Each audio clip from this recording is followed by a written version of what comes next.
Kakatapos lang ng trabaho ko, dadaan tayo sa day-to-day para bibili ng kamatis. Kasi nga, magigisa tayo ng minsang kamatis na may iklog.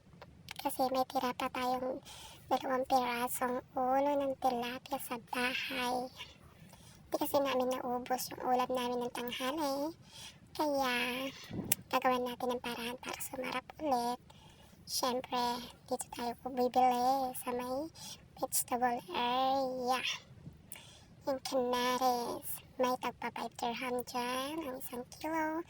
Tapos, may tagsi 6 dirham ang 1 kilo. Yan, ang gaganda, diba? Tingnan natin ang gaganda. Diba? Matinong matino. Bibili tayo ng 1 kilo. Binayaran ko yan ng 6.75 dirham. Yan. Mga 6 na piraso. Pero okay lang naman kasi malalaki naman sila. Sold na talaga. Intro muna tayo, guys. Yan. Welcome to my channel.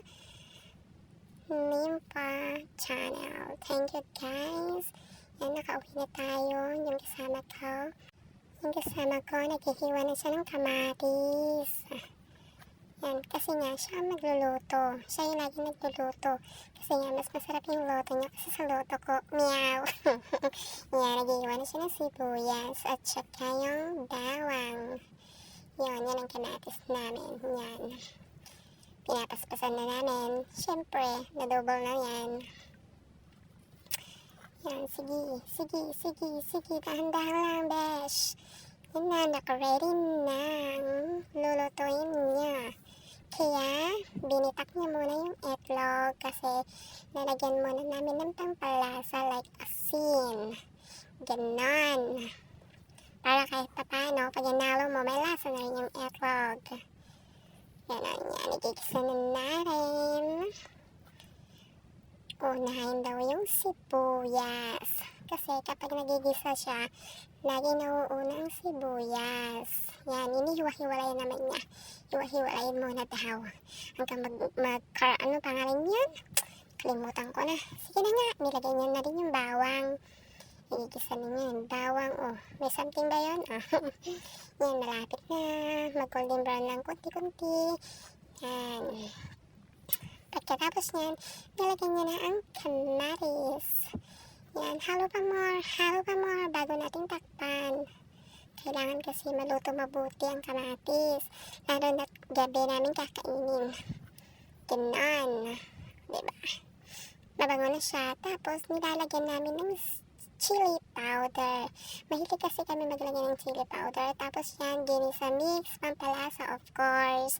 Hindi kami gaano gumagamit ng bitchin. Ganon. Yan. Luto na yung kamatis. Nilagyan na namin yung 4 na itlog. Halo-haluin para hindi magbuo-buo mabuti. Ganon. Yan. Halo pa more.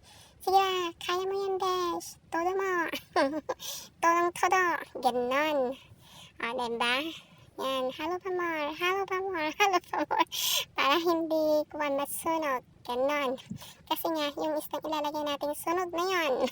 Sunog na. Na-toasted na ba? Ganon. O, yun ba nakita nyo? O, na-toasted yan. Kaya, sayang naman kung itapon. Kaya, gagawa natin ng paraan. Yan, nagawa ng paraan ng kaibigan ko. Bango-bango na yan. Sarap na. Salamat sa panunood, guys. At nakaready na. Kakain na kami. Thank you.